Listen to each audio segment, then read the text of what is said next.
Chris here from Gemini Canine Obedience. Are you looking to put on an amazing performance on the trial field for the judge with your dog's healing, or are you looking to impress your friends with your dog's obedience? This video is for you.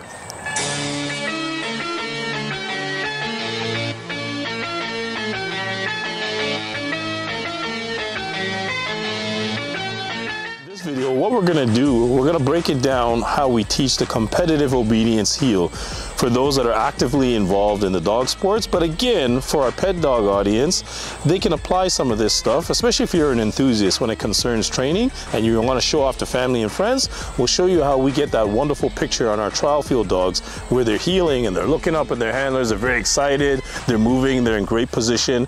The ideal position for our pet dogs is simply their right shoulder is parallel with the handler's left leg as they're going through the heel exercise. So in this video, we're going to break it down and show you how we attain that behavior. Stay tuned.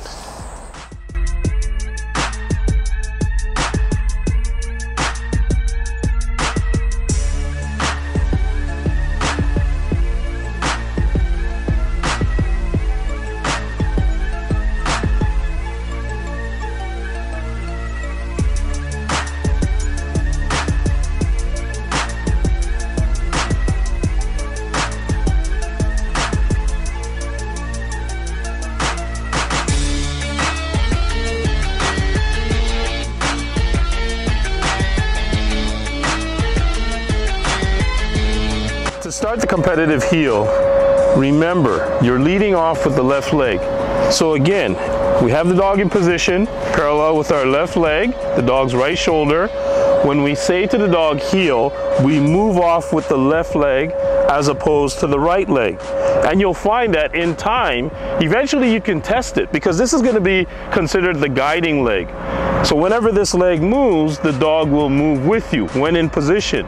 You can test that by moving off with the right leg, and if the dog thoroughly understands the heel command, he won't move. He'll maintain his position because he's waiting for the guiding leg to tell him, let's move. So again, when we start our heel, we're going to start off with the left leg. So we're going to say to the dog, heel, and we're going to move forward. Now, as you're moving, it's very important that you maintain a nice erect posture. You don't want to be slouching, nor do you want to be leaning too far back. In trial or a competition, that can be construed as handler help. So you want to maintain a nice erect posture as you're moving. And then when it concerns the turns, as we did in our other video on turning, you want to maintain a nice erect posture during the turn. Ideally, we don't want to, let's say, dip our shoulder during the turn because that can also help the dog and can be construed as handler help. So when we're making our turns, again, we want to turn with a nice erect posture, just like that, as opposed to dipping. And it's quite natural for the handlers to actually dip when they're turning.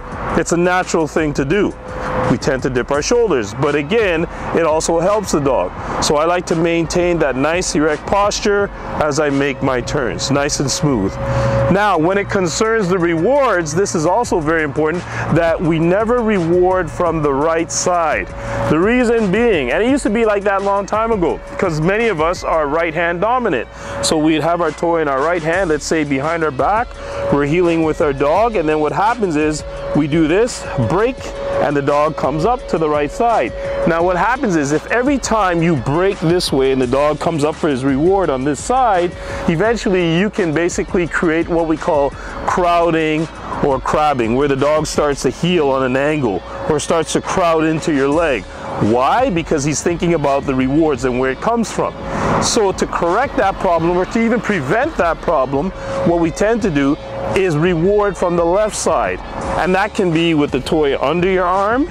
So you're moving forward, heel, and when it's time to reward the dog, we drop the toy down this way on the left side. Or what can happen is, for some of the more advanced dogs, we can have the toy just on the outside of the dog's head to the left of the dog, and we tell the dog heel, the dog is moving nicely, giving focus, at which time we do this, break, boom, and the dog comes this way for the toy. This is one of the best ways of eliminating or preventing, again, crowding, angulation, or crowding, whatever you want to call it, grabbing simply by rewarding the dog on the left side, whether it be a big toy like the one I have here or even the micro tug. We can have that. I like this one because we can hide it under our arm, so it's nicely concealed. We're heeling forward. When it's time, we break and we drop the toy. So now the dog always anticipates the toy coming down on the left side as opposed to coming across. And like I said, it's an easy way to clean up your heel work.